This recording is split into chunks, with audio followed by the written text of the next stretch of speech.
kelas KAP 181 Universitas Tekom Siliwangi Semarang. Di sini saya akan menyampaikan hasil dari tugas akhir semester mata kuliah Keamanan Sistem Informasi. Di sini saya akan mempresentasikan tentang keamanan jaringan wireless.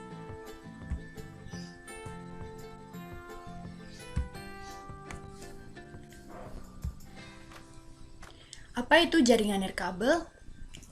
Jaringan nirkabel adalah sekumpulan komputer yang saling terhubung antara satu dengan lainnya sehingga membentuk sebuah jaringan komputer dengan menggunakan media udara atau gelombang udara sebagai jalur lintas dari datanya. Pada dasarnya, wireless dan LAN adalah sama-sama jaringan komputer yang saling terhubung antara satu dengan yang lainnya. Yang membedakannya yaitu media jalur lintas data yang dipakai.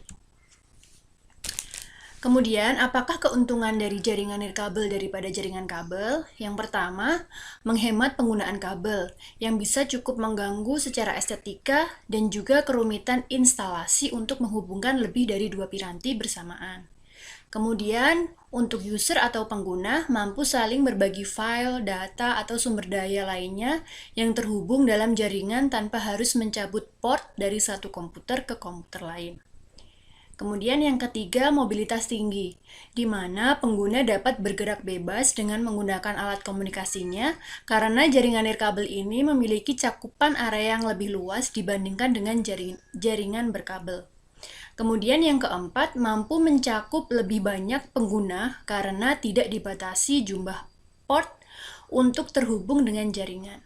Kemudian yang kelima, dapat menjangkau area-area yang mungkin tidak dapat dijangkau dengan kabel.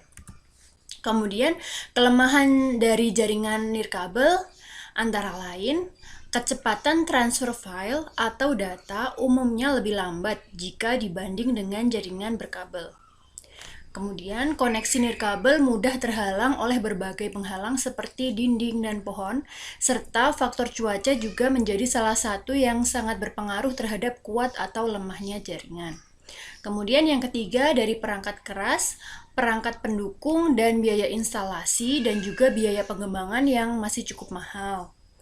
Kemudian yang keempat, jaringan nirkabel biasanya lebih rentan terhadap berbagai serangan dari luar seperti hack dan sebagainya, sehingga jaringan nirkabel ini dianggap kurang aman jika dibanding jaringan berkabel. Kemudian yang selanjutnya kita akan membahas tentang keamanan pada jaringan wireless. Sistem keamanan jaringan wireless. Kebanyakan orang ketika membangun sebuah jaringan, baik menggunakan media kabel maupun nirkabel, terkesan kurang memperhatikan dari sisi keamanannya, utamanya pada jaringan tanpa kabel atau wireless. Saking mudahnya membangun jaringan hotspot atau wireless, kita sering mengabaikan keamanannya. Padahal, di balik kemudahan wireless tersimpan sejumlah kelemahan bila dibanding dengan jaringan dengan media transmisi kabel. Sebab, jaringan wireless bisa diakses oleh user tanpa kita ketahui siapa orangnya. Sedangkan jaringan menggunakan kabel atau misalnya UTP, user harus terhubung secara fisik untuk mendapatkan akses sumber daya atau resource jaringan kita. Inilah yang menyebabkan mengapa jaringan wireless relatif lebih rawan terhadap berbagai serangan.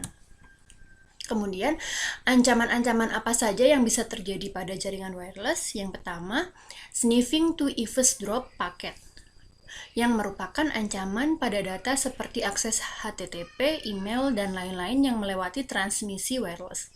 Gelombang dapat dengan mudah juga ditangkap dan dianalisa oleh attacker dengan menggunakan aplikasi packet sniffer. Yang kedua, denial of service attack. Serangan ini dilakukan dengan membanjiri atau flooding yang mengakibatkan sinyal wireless berbenturan dan menghasilkan paket-paket yang rusak. Kemudian ancaman yang ketiga yaitu man-in-the-middle attack, merupakan istilah yang digunakan ketika hacker memposisikan dirinya di antara percakapan dua belah pihak seperti user dan website. Serangan ini dilakukan secara diam-diam sehingga korban tidak menyadari bahwa percakapan atau komunikasi yang dilakukan sedang diamati oleh hacker atau pihak ketiga. Yang keempat, rogue atau unauthorized access point merupakan ancaman karena adanya AP liar yang dipasang oleh orang yang ingin menyebarkan atau memancarkan lagi transmisi wireless dengan cara ilegal atau tanpa izin, yang menyebabkan penyerang dapat menyusup di jaringan melalui AP Roku ini. Kemudian yang kelima, akses point yang dikonfigurasi tidak benar. Hal ini sangat banyak terjadi karena kurangnya pemahaman dalam mengkonfigurasi sistem keamanan akses point. Kemudian, kebijakan keamanan wireless. Sebelum menentukan kebijakan penggunaan sistem keamanan wireless, yang harus diperhatikan agar jaringan wireless tertutup bagi celah penyusupan, kegiatan hacking, dan bentuk serangan lainnya diantaranya 1. Mengenali kebijakan penggunaannya apakah untuk corporate, perkantoran kecil, atau personal, maupun rumahan untuk menentukan jenis keamanan yang ada. Dalam hal ini menggunakan enkripsi yang efektif. Kemudian yang kedua, meninjau kembali sistem yang digunakan. Yang ketiga, memeriksa kembali konfigurasi perangkat yang digunakan. Yang keempat, mengidentifikasi adanya Roku access point. Yang kelima, mengerjakan uji penetrasi dengan mencoba menembus sistem keamanan jaringan wireless sendiri untuk mendeteksi celah keamanan yang masih ada. Yang keenam, tidak menyebarluaskan SSID jika diperlukan. Yang ketujuh, menggunakan password yang rumit pada access point. Yang kedelapan, memasang firewall. Kemudian beberapa jenis sistem keamanan jaringan nirkabel ada 6. Sekarang kita bahas satu persatu dari Wired Equivalent Privacy atau WEP. Teknik pengamanan jaringan wireless yang satu ini merupakan fasilitas opsional yang ada di dalam standar. Fitur ini akan membuat jaringan wireless Anda mempunyai keamanan yang hampir sama dengan yang ada dalam jaringan kabel. WEP menggunakan sistem enkripsi untuk memproteksi pengguna WLAN dan dalam level yang paling dasar. Kemudian WEP memungkinkan administrator jaringan wireless membuat encryption key yang akan digunakan untuk mengenkripsi data sebelum dikirimkan melalui jalan udara. Encryption key ini biasanya dibuat dari 64 bit key awal dan dipadukan dengan algoritma enkripsi RC4. Kemudian yang kedua, Wi-Fi Protected Access atau WPA. Wi-Fi Protected Access atau disingkat dengan istilah WPA merupakan teknik pengamanan jaringan wireless LAN yang diklaim lebih canggih daripada WEP. Dengan disertai teknik enkripsi yang lebih advance dan tambahan pengaman berupa autentikasi dari penggunanya, maka WPA akan jauh lebih hebat mengamankan wireless Anda.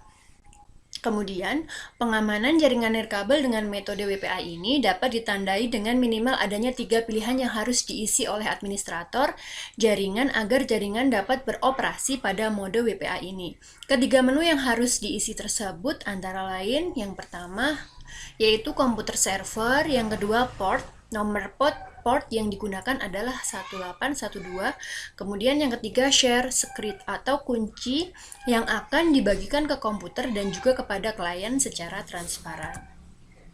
Kemudian keamanan yang ketiga yaitu Wi-Fi Protected Access kedua atau WPA 2. WPA 2 ini menggunakan protokol enkripsi yang lebih mudah, yang lebih ampuh dibandingkan WEP maupun WPA. WPA 2 menggunakan algoritma enkripsi AES atau Advanced Encryption Standard dan autentikasi 802.1x, sehingga menjamin keamanan data dan kontrol akses jaringan lebih baik dibandingkan WEP dan WPA. Kemudian sistem keamanan yang keempat yaitu Wi-Fi Protected Access atau Pre-Share Key WPA PSK. Keamanan ini adalah pengamanan jaringan nirkabel terproteksi melalui password. Pre-shared key yaitu metode autentifikasi klien dengan password hingga 133 karakter melalui teknik enkripsi. WPA menggunakan enkripsi TKIP atau Temporal Key Integrity Protocol. Kemudian, sistem keamanan yang kelima yaitu Wi-Fi Protected Access kedua, Pre-Share Key. adalah sistem keamanan jaringan nirkabel atau wireless yang terbaru lebih baik dari WEP dan WPA-PSK, menggunakan dua jenis decryption atau Advanced Encryption Standard dan Temporal Key Integrity Protocol, mempunyai banyak kelemahan. Oleh karena itu lebih baik menggunakan AES. Dengan syarat router dan Wi-Fi adapter, Anda support dengan WPA dan WPA2.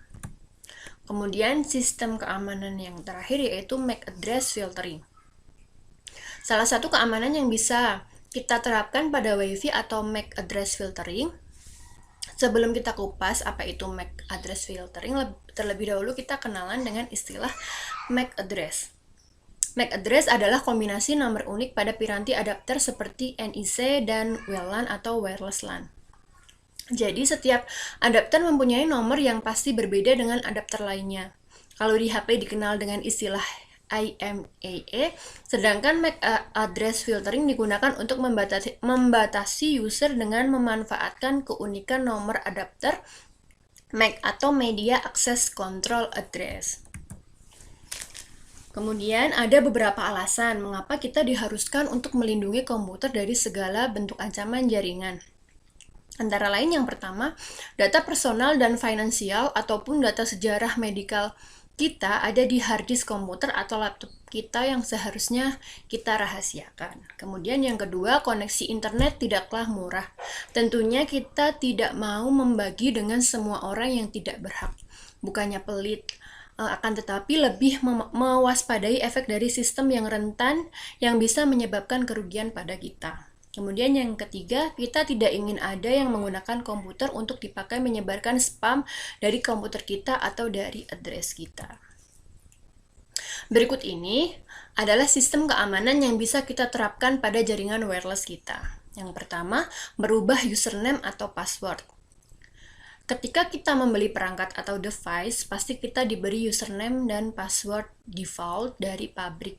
Misalnya username admin, kemudian passwordnya admin. Ini kita harus rubah sebab terlalu mudah untuk ditebak. Kemudian yang kedua, mengaktifkan WEP atau WPA. Hampir semua wireless router dan adapter wireless sekarang ini mendukung standar keamanan jaringan wireless seperti WEP dan WPA enkripsi 64 bit atau sampai 128 bit. Kemudian yang ketiga, hampir semua piranti wireless router dari pabriknya diset defaultnya untuk tidak memberikan keamanan atau disable security. Jadi kita harus men-settingnya untuk enable security standar.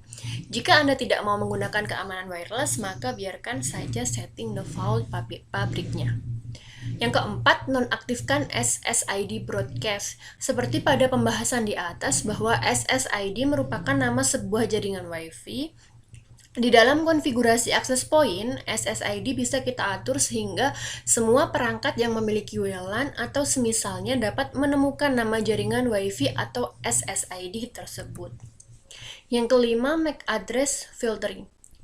Salah satu keamanan yang bisa kita terapkan pada Wi-Fi adalah MAC address filtering. Jadi setiap adapter mempunyai nomor yang pasti berbeda dengan adapter lainnya. Kalau di HP kita dikenal dengan istilah IMEI, sedangkan MAC address filtering digunakan untuk membatasi user dengan memanfaatkan keunikan nomor adapter Media Access Control Address. Yang keenam, gunakan IP address. Static secara default, pengaturan IP menggunakan DHCP atau Dynamic Host Configuration Protocol, yaitu klien dalam hal ini adalah user yang akan connect ke Wi-Fi mendapatkan IP secara otomatis. Oke, sekian yang dapat saya sampaikan, kurang lebihnya saya mohon maaf. Saya akhiri, wabillahi taufik wal hidayah. Wassalamualaikum warahmatullahi wabarakatuh.